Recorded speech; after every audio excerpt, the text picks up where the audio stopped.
quem tinha que entrar. Ok. Vamos lá. Vamos ler lá em... Pode começar aí para nós, Joyce, por favor. A gente vai ler 2 versículos. Ó. Vamos ler um versículo lá em João, capítulo 20. Oi, mãe. Tira um negócio aqui para mim.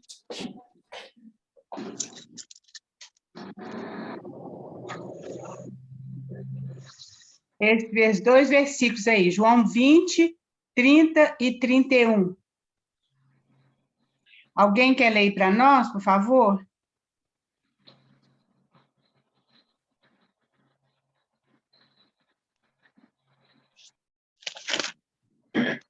O discípulo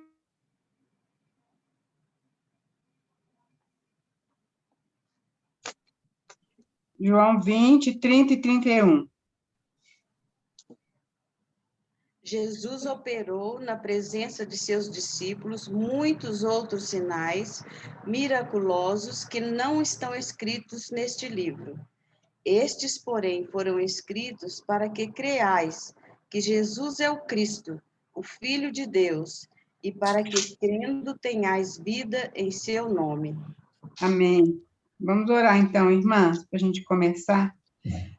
Senhor, obrigado a Deus por esse tempo, obrigado a Deus pelo privilégio que temos de estarmos reunidas aqui, junto com o Senhor, ó Deus, para podermos aprender do Senhor.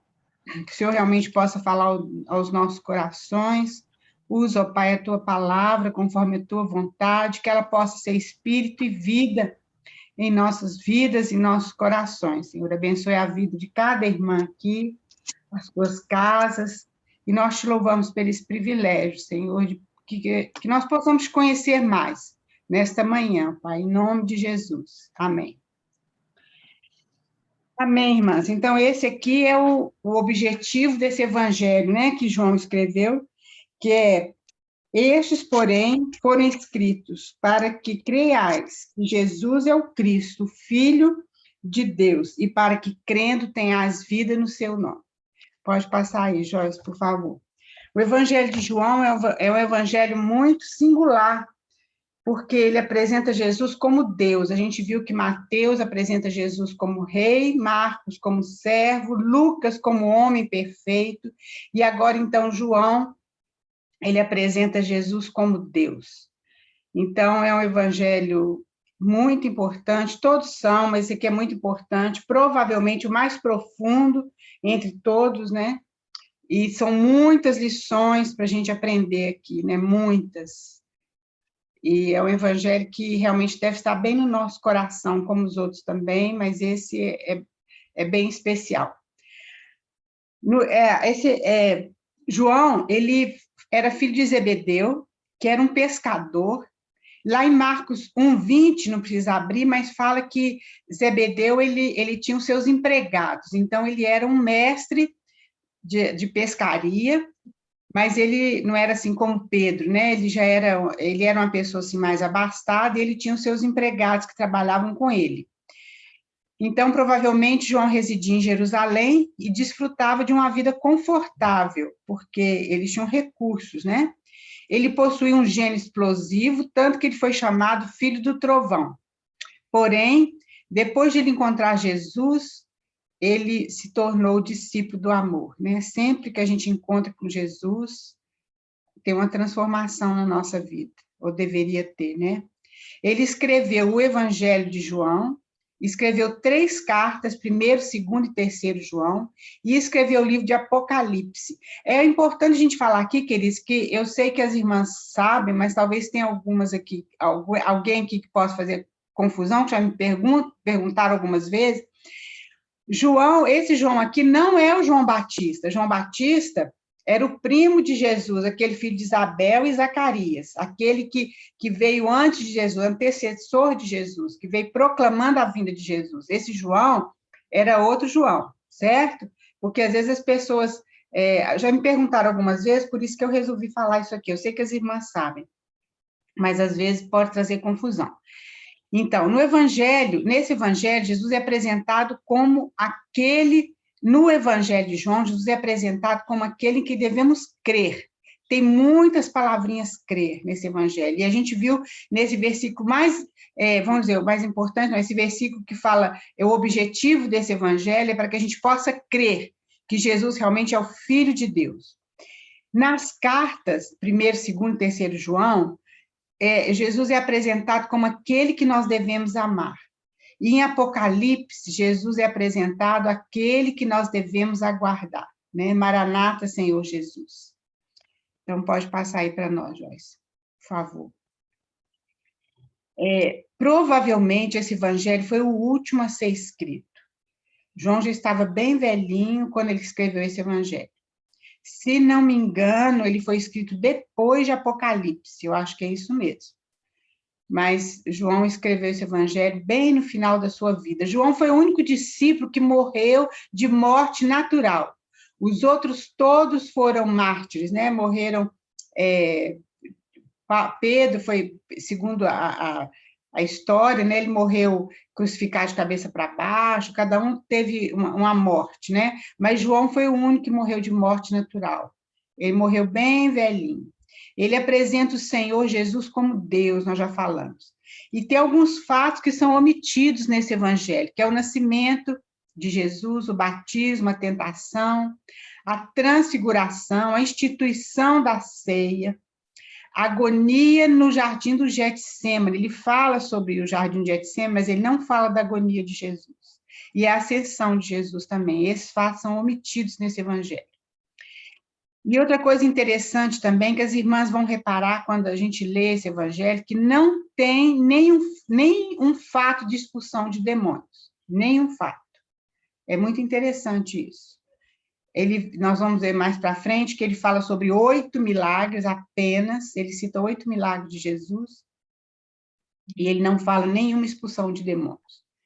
E João também não cita no seu nome nesse evangelho, ele sempre fala, ele se apresenta como discípulo amado, o discípulo amado, sempre, em todo evangelho ele se apresenta como discípulo amado. Pode passar, por favor, Joyce. Então, nós podemos fazer uma divisão desse evangelho para facilitar, né, o nosso estudo. João, de 1 a 7, a palavra vida, que é zoe, né, em grego, ela é repetida muitas vezes. Existem as outras palavras, luz, amor, é claro que existem as outras palavras, mas a palavra vida, ela é enfatizada no capítulo, de capítulo 1 até o capítulo 7 de João. Então, é Jesus sendo revelado. Alguém abre para nós aí João 3,16 e João 3,36. Essa palavra é bem enfatizada, e quando você estiver lendo, estudando o Evangelho de João, você presta atenção nisso. Quantas vezes essa palavra é dita e é escrita aí? É mais de 40 vezes. Alguém lê para nós o 3,16, nós sabemos de cor, né? E o 3,36. Porque Deus amou tanto o mundo que deu seu Filho único para que todo o que nele crer não pereça, mas tenha vida eterna. Isso. E o 36, por favor, Márcia. Só um minutinho. E quem crê no Filho de Deus tem a vida eterna. Quem não obedece ao Filho não tem a vida eterna, mas a ira de Deus permanece sobre ele. Então, é falado muito sobre a vida eterna e sobre vida. Então, é a revelação. E já no início, já tem assim, ou você crê, ou você não crê. Já tem essa decisão que já tem que fazer logo no início. Então, por isso que é a revelação do Senhor Jesus Cristo. A segunda parte é de João, o capítulo 8 até o capítulo 12. A palavra luz é muito enfatizada, que é fós, né? Igual de onde vem a palavra fósforo, né? Ela é repetida muitas vezes. Aí é quando Jesus faz um confronto do pecado. Ele veio porque ele era a luz, né? E a luz, quando a luz chega, as trevas vão embora. Então, alguém lê João 8, 7, 12, esses versículos que estão aí, por favor. Tira do mudo e lê para nós.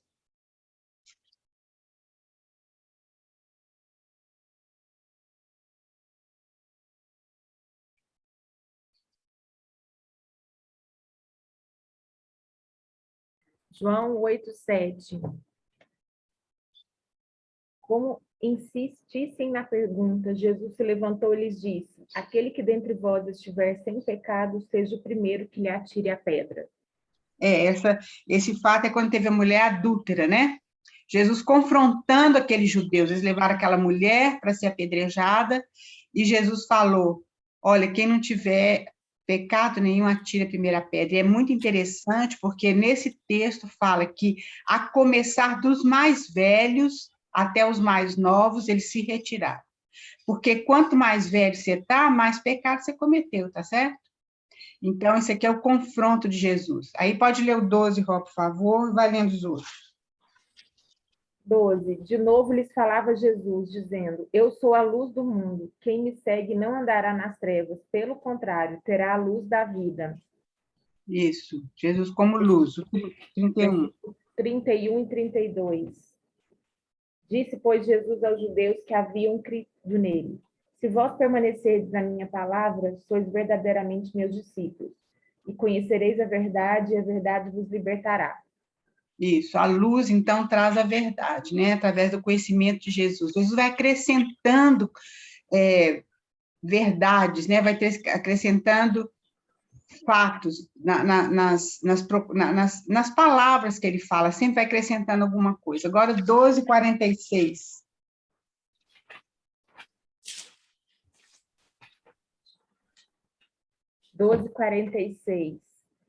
Eu vim como luz para o mundo, a fim de que todo aquele que crê em mim não permaneça nas trevas. Isso, amém. Então, essa parte do Evangelho de João fala muito sobre a luz. Então, é o confronto de Jesus com o mundo, com as pessoas, falando que ele é a luz. Então, quando a luz chega, realmente as trevas vão embora e o pecado é revelado, né? E, por último, lá em João 13:22, do capítulo 13 até o capítulo 22, é a palavra amor, que é ágape, né? É falada repetidas vezes. E aí, então, fala do crescimento, né? Do nosso crescimento. Então, quando a gente tem essa luz, então, vem um crescimento, e esse crescimento uma das coisas que reflete esse crescimento realmente é o amor. Então, lá em João 13:1. Ora, antes da festa da Páscoa, sabendo Jesus que era chegada a sua hora de passar deste mundo para o Pai, tendo amado os seus que estavam no mundo, amou-os até o fim. Amém, é isso mesmo, assim que começa, né? No 34, 35...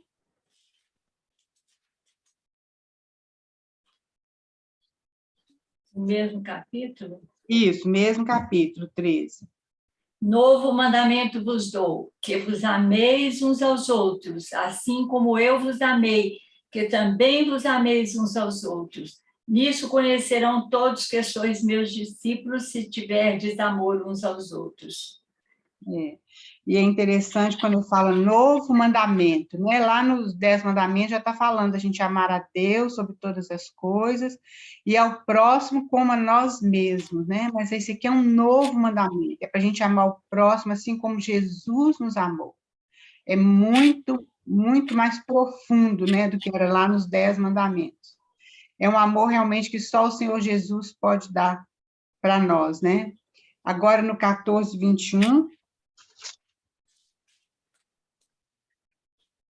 Aqueles que aceitam meus mandamentos e lhes obedecem são os que me amam. E porque me amam, serão amados por meu Pai. E eu também os amarei, e me revelarei a cada um deles. Isso. 23, Joyce, por favor. Jesus respondeu: quem me ama faz o que eu ordeno. Meu Pai o amará, e nós viremos para morar nele. Amém. E 21:15.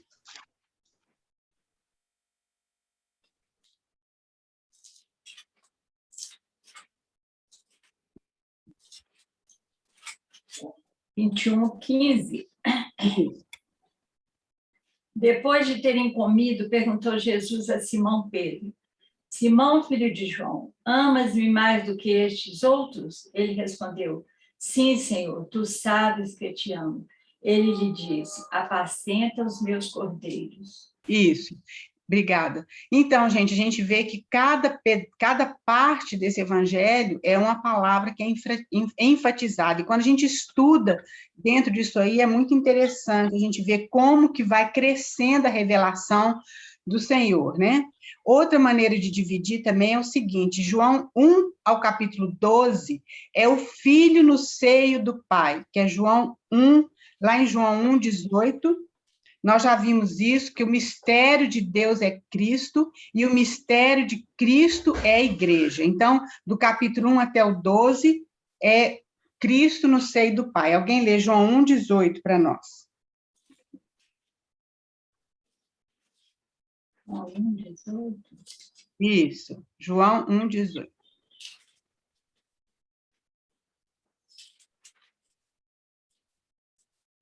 Ninguém jamais viu a Deus. O Deus unigênito que está no seio do Pai é quem o revelou. Isso. Então, nós agora sabemos, conhecemos o mistério de Deus, que é Cristo, né? Que Cristo foi revelado. E depois do capítulo 13 até o 22, é a igreja no seio do Pai, a igreja no seio de Cristo. Alguém lê João 13, 25, e alguém lê João 17, 21, por favor. Então o discípulo se inclinou para Jesus e perguntou: Senhor, quem é? Isso.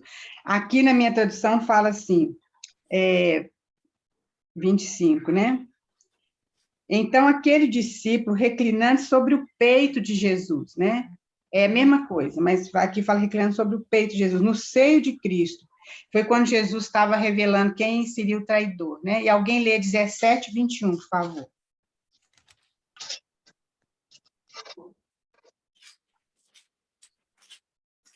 Para que todos sejam um, como tu é, ó Pai, o és em mim e eu em ti, que também eles sejam em nós, para que o mundo creia que tu me enviaste. Amém. Então, é isso aí, queridos, é Cristo no seio do Pai e a igreja no seio de Cristo. E aqui, então, é onde consome isso aqui, né? Onde Jesus fala, né? Que eles sejam um, assim como estou em ti, eles estão em mim. Que nós possamos todos estar juntos, né? Agora, outra coisa interessante também, queridas, é o seguinte, a vida, no início, só está em Cristo. Então, vamos abrir aí. Alguém abre João 1, 4, e outra irmã pode abrir lá em João 7, 38.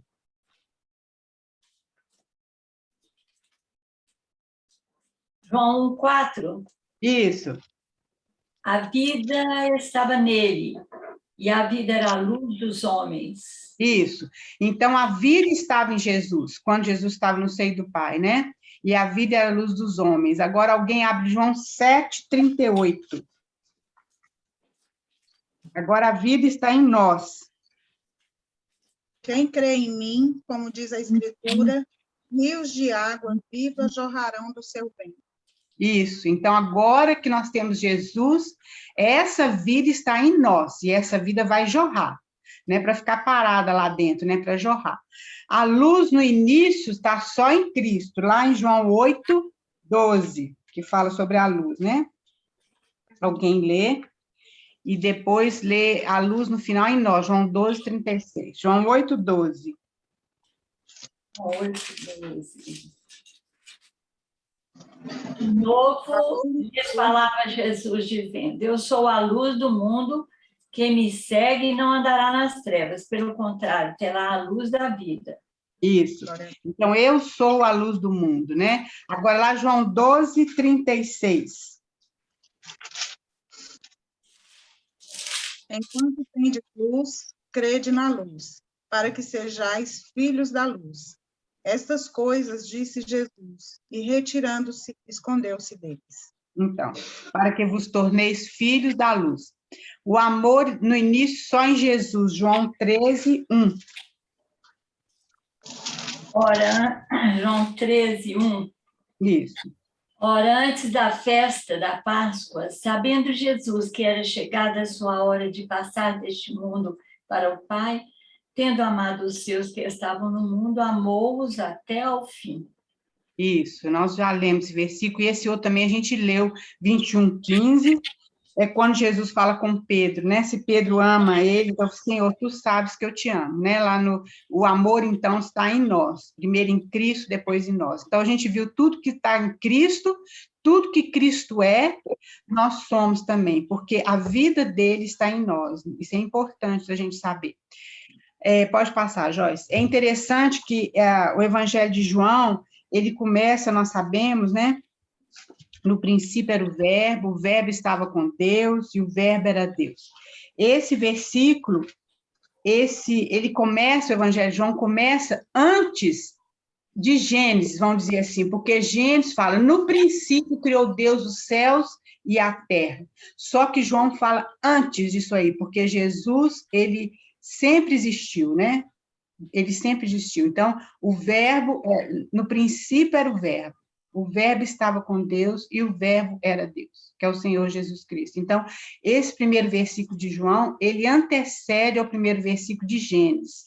É uma coisa muito linda a gente saber, porque realmente o Senhor Jesus Cristo, ele sempre existiu, né? Ele sempre existiu, e era o Filho amado de Deus, o Filho unigênito do Pai. Só que ele veio ao mundo para ele não ser apenas unigênito, mas para ele ser o primogênito, né?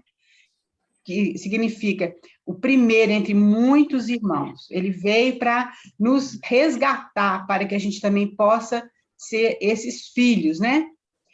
Deus sempre quis habitar com os homens. Essa palavra aqui fala que no princípio era o verbo estava com Deus, ele estava no princípio com Deus, todas as coisas foram feitas por meio dele, né? Lá no 1:14 fala, e o verbo se fez carne, ou então, o verbo se tabernaculou. Tabernacular é habitar. Lá em Êxodo, queridos, lá em Êxodo 25:8, quando Deus manda o povo de Israel construir o tabernáculo, o objetivo é para que ele pudesse habitar no meio do povo. Então, fala assim, ó, e me farão um santuário, que é o tabernáculo, para que eu possa habitar no meio deles. Sempre Deus quis habitar com o homem. Desde lá de Adão e Eva, Deus passeava no jardim, né? Sempre Deus busca o homem. E agora, então, o Senhor Jesus Cristo, ele tabernaculou. Ele veio morar conosco, ele se fez carne e habitou entre nós. E habitou entre nós cheio de graça e verdade. Que coisa linda isso aí. É interessante, queridos, a gente ver, nós sabemos que Deus é amor. O amor em prática é graça. Tudo aquilo que Jesus fez é graça. É o amor de Deus sendo colocado em prática. O verbo encarnado, ele é cheio de graça, porque ele é cheio do amor de Deus.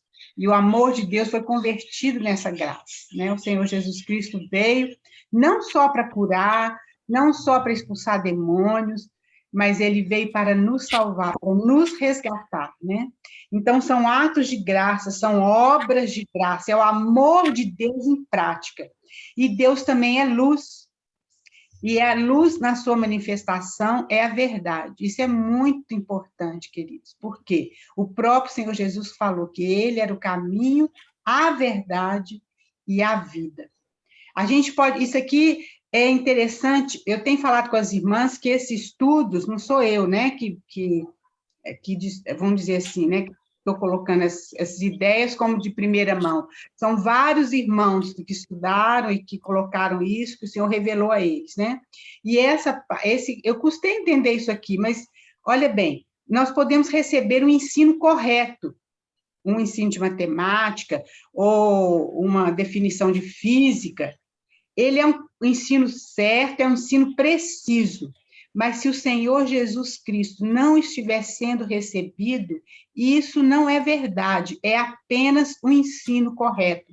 Não é que seja mentira, mas só é verdade quando o Senhor Jesus Cristo está sendo proclamado, falado naquilo ali, porque ele é a verdade.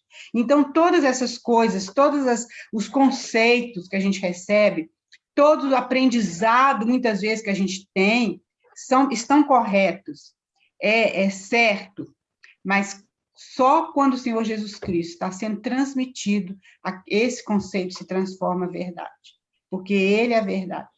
Então, o mesmo acontece com a graça. A gente pode testemunhar vários milagres, testemunhar várias coisas maravilhosas, uma obra maravilhosa, mas se Cristo não estiver nisso, a gente não pode dizer que é graça.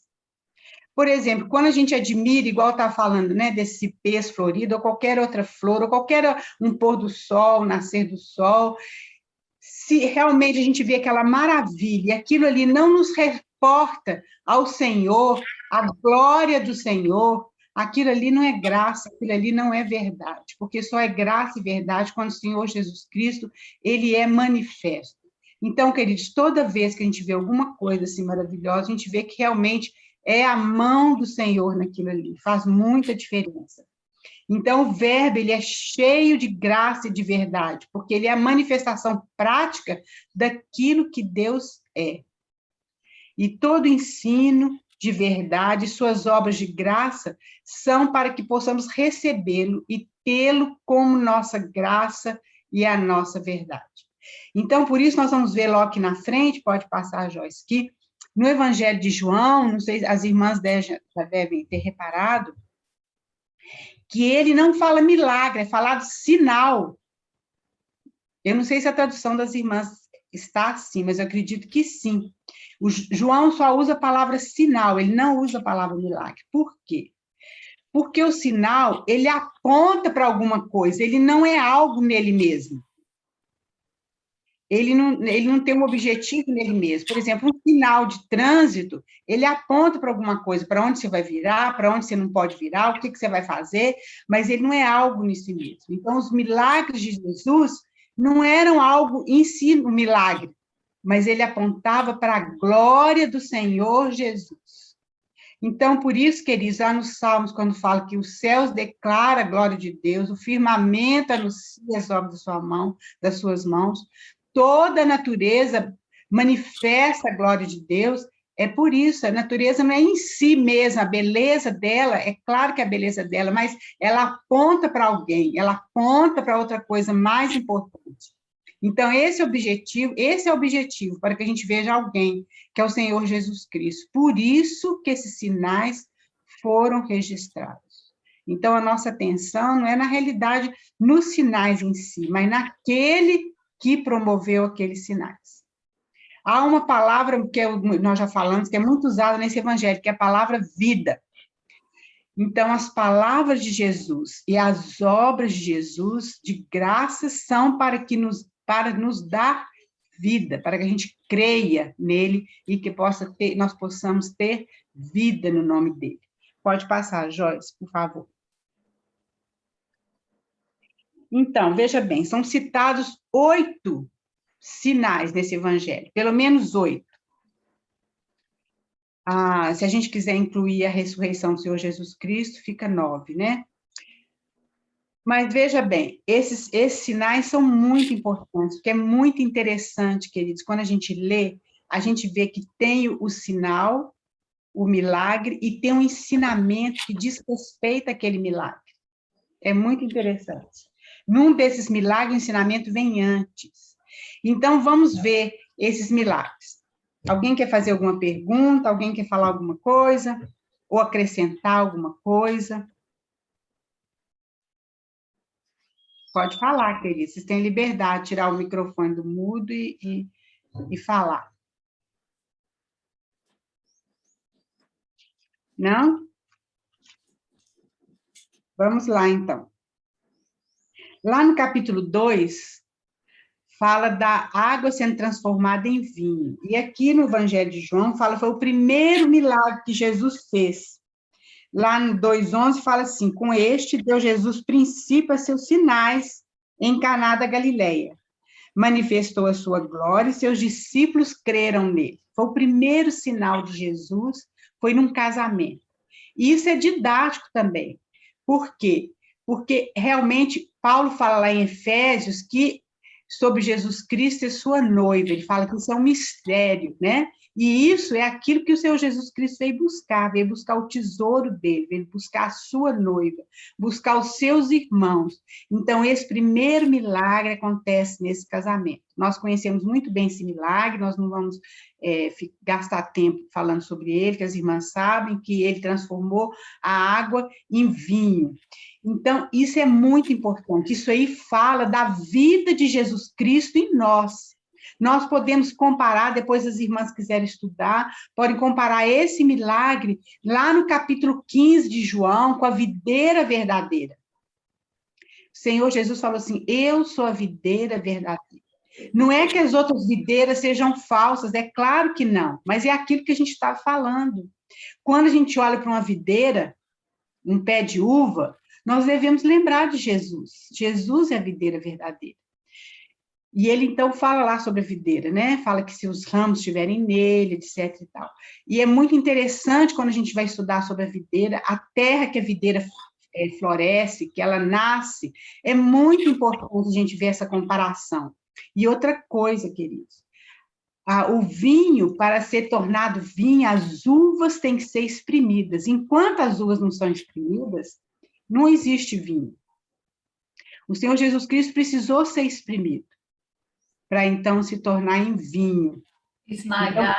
Então, precisou ser esmagada, assim como as azeitonas também são esmagadas, se transformam em azeite. Precisava haver aquele lugar, aquele lagar, onde o Senhor Jesus Cristo foi pisado, foi esmagado, que foi na cruz.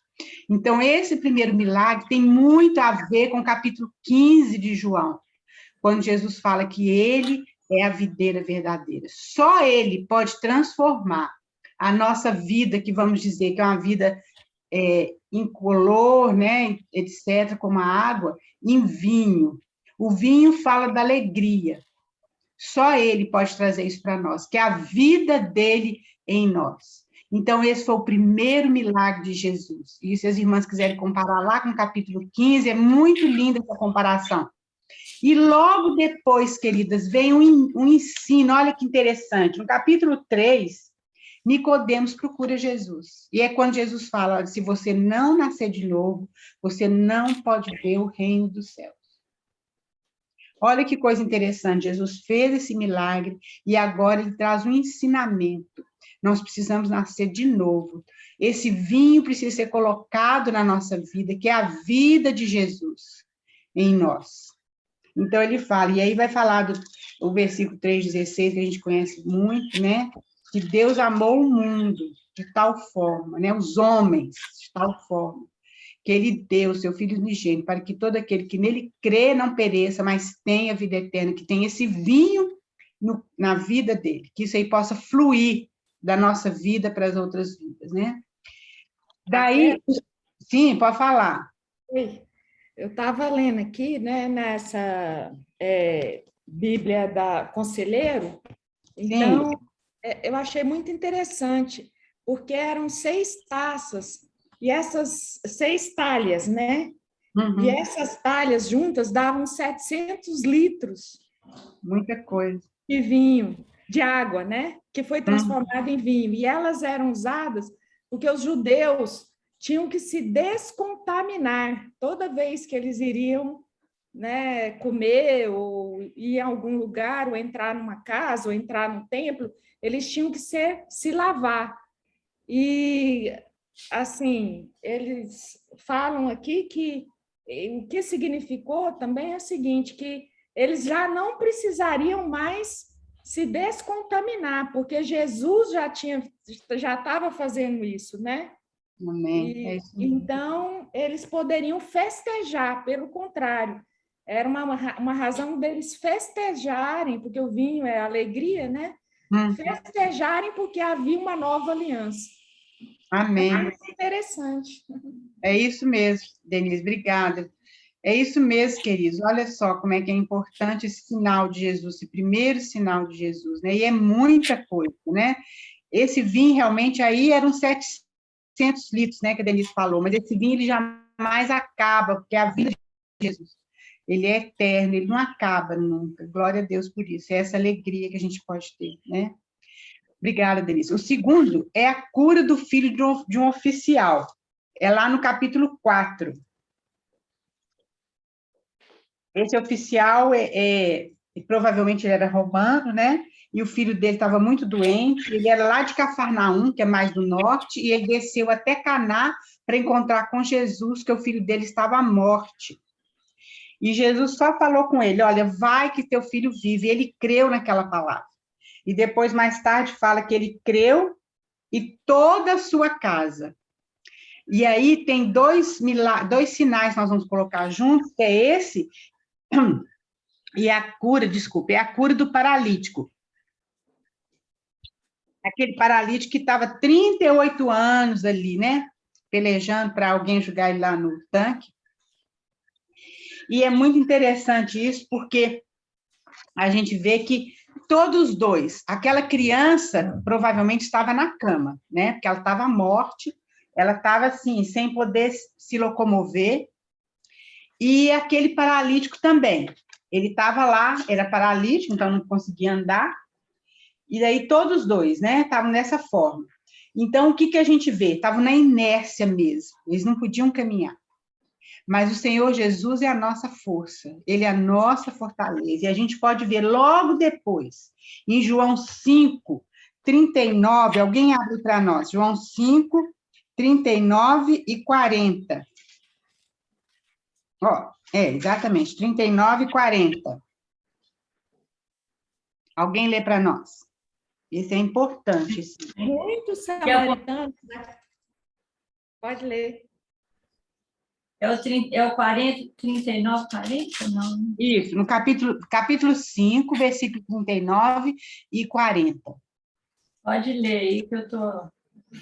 Então, entrou e perguntou: por que todo esse tumulto e choro? A criança não morreu, está apenas dormindo. É João, capítulo 5, versículo 39 e 40. Vê se é isso aí. Vocês examinam as escrituras, porque julgam ter nelas a vida eterna, e são elas mesmas que testificam de mim. Contudo, vocês não querem vir a mim para ter vida. Olha bem, o que isso aí tem a ver com aquele menino e com aquele paralítico? Porque muitas vezes, queridos, nós estamos como aquele menino doente e como aquele paralítico também. As pessoas que não creem em Jesus. E, às vezes, nós também. Nós estamos aleijados ali, né? E nós ficamos lá igual o paralítico lá. Jesus perguntou, você quer ser curado?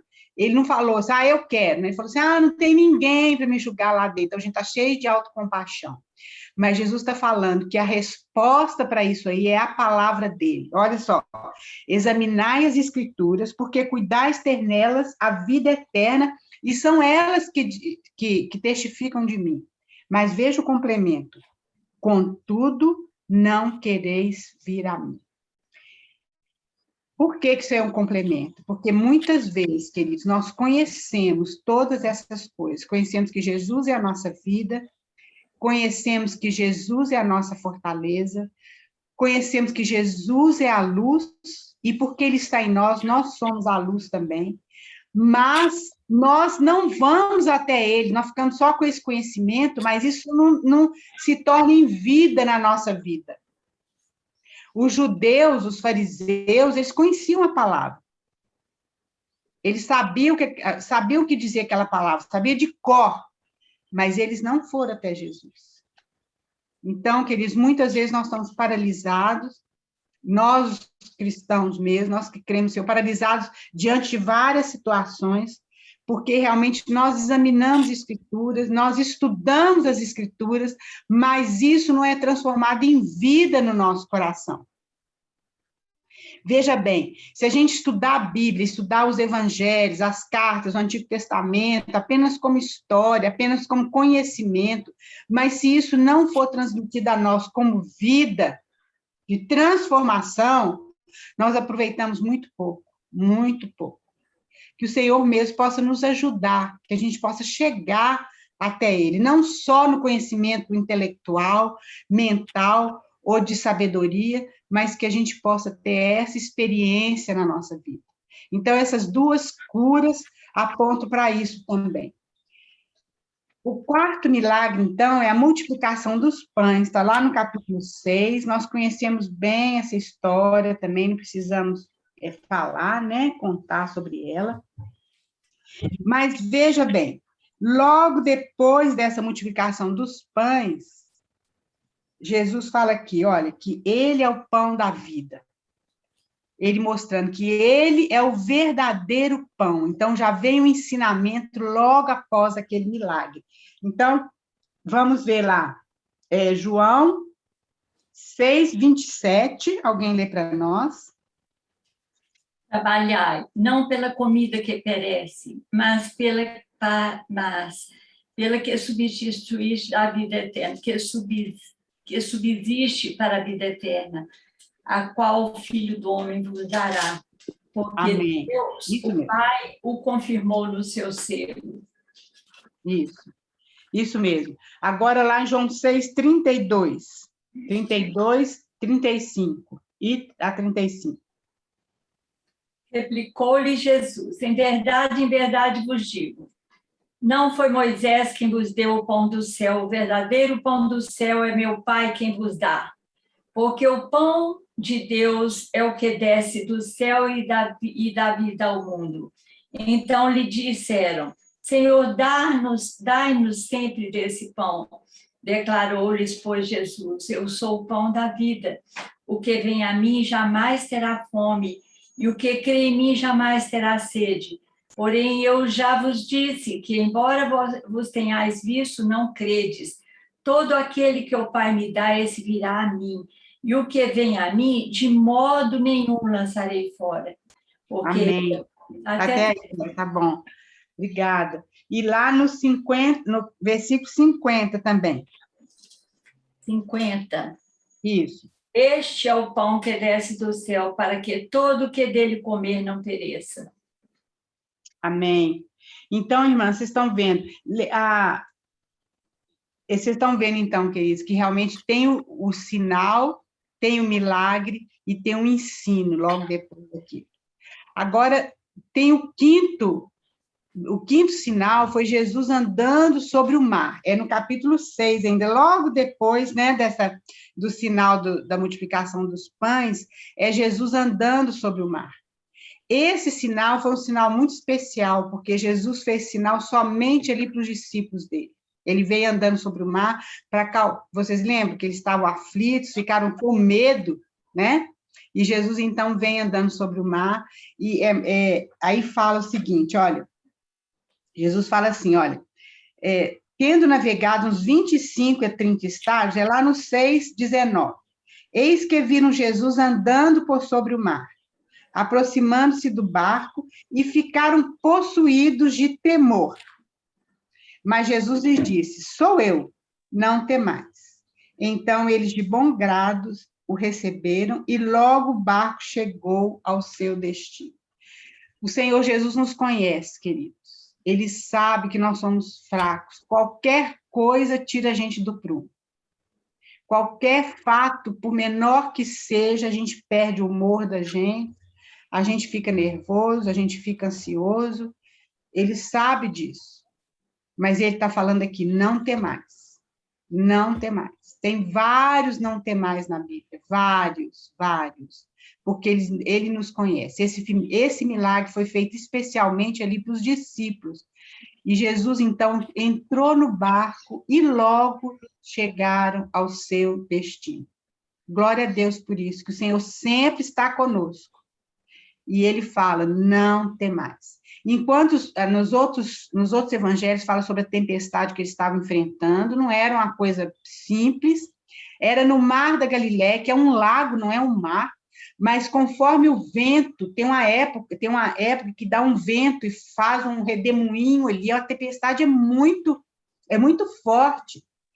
Eu já fui lá no Amazonas e no Rio Negro, a Denise já foi também, não sei quem já foi, no Rio Negro, às vezes, com a chuva e com o vento, levanta ondas imensas, a gente fica com medo, que aquelas ondas, elas cobrem o barco. Mas aqui Jesus estava no monte orando, e ele viu lá do monte seus discípulos passando dificuldade, passando aperto. Ele não estava no barco, mas ele estava lá no monte. Mas ele desceu e veio acudir seus discípulos e falar com ele, não temais. Então, isso é uma lição para nós também, queridos, que a gente possa aprender isso, queridos, em nome de Jesus. Então, ele anda sobre o mar. Esse é o quinto sinal do Senhor Jesus, né? O sexto sinal foi a cura de um cego de nascença. É lá no capítulo 9.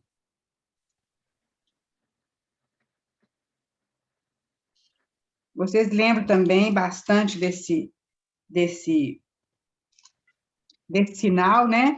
Esse sinal aqui, antes dele, Jesus fala que ele é a luz do mundo, né? Lá no capítulo 8, versículo 12, nós já lemos vários versículos desses, né? 12 até para frente. Aliás, ele começa o capítulo 8 com aquela situação daquela mulher que foi pega em adultério e que eles queriam apedrejar a mulher. Então, veja bem, Jesus já fala com eles, olha, aquele que não tiver pecado, que atire a primeira pedra. E eles foram saindo. Então, aí Jesus começa a falar que ele é a luz do mundo, ele que ilumina os nossos pecados. Ó, queridos, como é difícil, muitas vezes, a gente precisa pedir o Espírito Santo, para que o Espírito Santo possa revelar aquilo que a gente tem desagradado ao Senhor. O pecado do orgulho, o pecado da vaidade, são tantas coisas, queridos, que nós muitas vezes nem percebemos, né? Mas quando a luz do Senhor Jesus Cristo bate em nós, no nosso coração, a gente pode perceber aquelas coisas que são pecados. É a mesma coisa quando a luz do sol, não sei se as irmãs já tiveram essa experiência, você às vezes acha que um móvel está muito limpo, mas quando a luz do sol bate ali, você vê um tanto de poeira, né? Você não vê que tem um bocado de coisa que não está limpo ali. Então, Jesus é a luz do mundo. Então, antes dele curar esse cego, ele já começa a falar isso, que ele é a luz do mundo. E aí, então, no capítulo 9, ele cura esse cego. E os fariseus, eles ficam implicados com aquilo, em vez deles agradecerem a Deus, não, eles ficam implicados com aquilo. E aí Jesus fala... Jesus encontra com esse cego novamente no templo, né? E aí Jesus fala assim com ele, olha... Não, aliás, Jesus não encontra com ele no templo, não. Encontrou com o templo com um paralítico. Crês tu no Filho do Homem? Ele respondeu e disse, quem é, Senhor, para que eu nele creia? E Jesus revelou a ele, já o tens visto e é o que fala contigo. Então afirmou ele, creio, Senhor. E o adorou. Então, Jesus fala, eu vim a este mundo para juízo, a fim dos que os que não veem, vejam, e os que veem se tornem cegos. Os próprios fariseus, eles viram essa lição que está sendo falada para eles. Olha bem, alguns dos fariseus que estavam perto dele perguntaram, acaso também nós somos cegos? Respondeu-lhe Jesus, se fosseis cegos, não teríeis pecado algum. Mas porque dizeis, nós vemos, subsiste o vosso pecado. Então, eles achavam que eles viam, os fariseus achavam que eles estavam puros, né? Achavam que os cegos eram os gentios, cegos eram aqueles pobres lá, cegos eram aqueles amaldiçoados, os publicanos, as adúlteras, etc. Mas Jesus fala assim, olha, aqueles que estão cegos, eu vim para dar luz àqueles que estão cegos. Então, aí Jesus dá essa lição, antes dessa cura do cego, e dá essa lição depois. O sétimo sinal é a ressurreição de Lázaro, lá no João, capítulo 11. E aí, então, é muito maravilhoso, porque Jesus aqui, na ressurreição de Lázaro, ele também, antes de ele ter ressuscitado Lázaro, ele faz uma das afirmações mais maravilhosas que nós temos aqui. Ele fala com Marta e Maria, eu sou a ressurreição e a vida. Que coisa linda, queridos. Que coisa maravilhosa essa afirmação de Jesus para nós. Ele é a ressurreição. E se ele está em nós, como ele está, e nós estamos nele, nós não precisamos temer a morte, nós passamos apenas pela sombra da morte. É o que está lá em Salmo 23.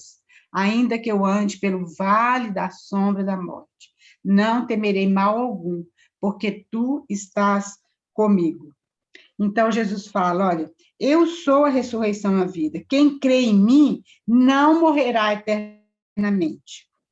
Não, quem crê em mim, ainda que morra, viverá. E todo que vive e crê em mim não morrerá eternamente. Crês nisso? Sim, Senhor. Ó, irmãs, isso aqui é uma promessa maravilhosa que Jesus fez para nós. Ainda que a gente morra, nós vamos viver, porque a nossa vida está em Jesus, e Jesus está em nós. Cristo em nós é a esperança da glória. A ressurreição é a coisa mais maravilhosa que existe. A ressurreição de Jesus é onde a nossa fé se baseia, a fé da igreja se baseia. Porque Paulo fala, se Cristo não ressuscitou, é vã a nossa fé. Isso é uma coisa que tem que tomar conta do nosso coração e do nosso ser. É onde nós temos que meditar. É onde nós temos que colocar a nossa mente, o nosso coração. Então, nessa ressurreição de Lázaro, que é uma coisa tão forte, um sinal tão forte, Jesus fala, eu sou a ressurreição e a vida. E ele ressuscitou, nós sabemos disso. E o último sinal, então, queridos, é lá em João 21, que é a pesca maravilhosa. Depois que Jesus tinha morrido, ressuscitado, ele apareceu para os discípulos. E lá em João 21, os discípulos estavam desanimados, saíram para pescar. Pedro falou assim, eu vou pescar. Aí os outros discípulos falaram assim, não, eu também vou. Aí eles quiseram voltar para a vida dele antiga, porque a esperança deles tinha acabado. Eles não tinham entendido direito as lições de Jesus, né? Mas acontece que eles pescaram a noite inteira e não pegaram nada. E aí, então, olha aqui, também nós vamos, Pedro falou assim, é lá no 21:3, disse-lhe Simão Pedro, vou pescar. Disseram-lhes os outros, também nós vamos contigo. Isso muitas vezes acontece conosco, querido, nós ficamos desanimados. E a gente fala assim, vou largar tudo, não quero mexer com nada mais, não. Estou cansada desse negócio, né, de comunhão, meus irmãos são muito complicados, e aí a gente quer largar tudo. E aí, então, os outros falaram, também nós vamos. E saíram e entraram no barco. E naquela noite, nada apanhado. Era de noite. Era uma noite na vida deles. Estava de noite. Mas veja bem, no 4, mas ao clarear da madrugada, estava Jesus na praia, Jesus já estava ali, esperando por eles. Mas eles não reconheceram que era eles. Aí Jesus perguntou para eles, filhos, tens aí alguma coisa para comer? Eles responderam, não. Nós nunca temos, querido. Se não for Jesus em nós, ele que é o pão da vida, ele que é a água viva, ele que é o vinho, né? Mas eles estavam vazios. Eles falam, não temos nada. Aí Jesus fala assim, olha, lança a rede à direita do barco e vocês vão achar. E eles obedeceram, e aí eles creram que era Jesus. Então, Jesus sempre tem uma palavra para nós na hora do desânimo, né? E nessa pesca maravilhosa, eu acho muito lindo, porque João fala assim, eles pegaram 153 grandes peixes. Olha, eles contaram os peixes, vocês já pensaram nisso? 153 grandes peixes, foi aquela pesca maravilhosa, né? E aí, então, Jesus já tinha preparado uma refeição para eles ali na praia, já tinha assado o peixe, já tinha preparado aquela refeição, foi um café da manhã que eles tomaram. E eles, então, naquele café da manhã, então, o Senhor Jesus Cristo começa a falar com Pedro, porque Pedro tinha negado Jesus 3 vezes. E Pedro, então, por isso ele estava desanimado, ele achava que ele não era digno de continuar seguindo seu mestre.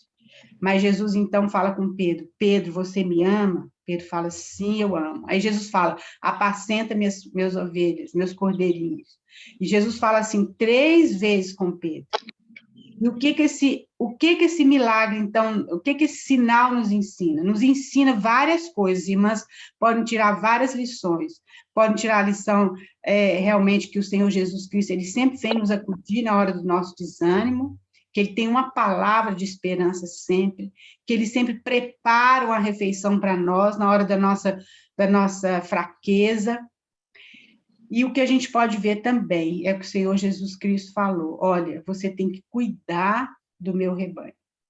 Então, nessa pesca maravilhosa, o Senhor Jesus Cristo está ensinando para os seus discípulos um outro ensino: olha, você tem que cuidar do meu rebanho, vai e cuida dos meus cordeirinhos, vai e cuida das minhas ovelhas. Então, esse foi o 8º milagre de Jesus, e tem, então, esse ensino tão maravilhoso, tão profundo. Nós precisamos cuidar uns dos outros, cuidar dos cordeirinhos, cuidar, pastorear o rebanho do Senhor Jesus. Não é que a gente vai ser pastor, não é isso, não. Nós vamos cuidar, ajudar uns aos outros, aqueles que estão precisando. Esse é o nosso papel aqui. Não só levar o evangelho do Senhor, as boas novas, mas cuidar daqueles que já têm Jesus, não é? Então, queridos, esses são os 8 milagres, os 8 sinais de Jesus, com várias lições, não são só 8, são muitas lições que nós aprendemos. Eu acredito que nós não conseguimos terminar o Evangelho de João, nós estamos no finalzinho, mas eu acho que era muito importante a gente ver na próxima sexta-feira a morte e a ressurreição de Jesus, que a gente não viu com muito detalhe nos outros evangelhos. A gente viu o nascimento de Jesus, a gente viu as obras dele, a gente viu superficialmente a sua morte, a sua ressurreição. Eu acho que era bom a gente gastar um tempinho nisso, e eu gostaria de deixar uma tarefa para as irmãs também. Além de ler o Evangelho de João, são 21 capítulos, né? Dá para dividir, 7 dias, dá para dividir 3 capítulos por dia. Eu queria que as irmãs anotassem todos o eu sou que Jesus fala em João. Eu sou o caminho, a verdade e a vida. Eu sou. Ele fala vários. Então, eu queria que as irmãs anotassem todos que você achou aí, tá bom? Então, dá uns 3 capítulos por dia. É um livro tão maravilhoso, tão gostoso a gente ler. Eu creio que vocês vão ler com facilidade. Então, queridos, é isso aí por hoje. E que o Senhor realmente possa nos abençoar, e que tenhamos um bom fim de semana, cheio da presença de Jesus, né? Amém. Muito obrigada, Teres, pela presença, pela atenção de todo mundo. Vamos orar, então, para terminar. Alguém gostaria de orar para nós, por favor?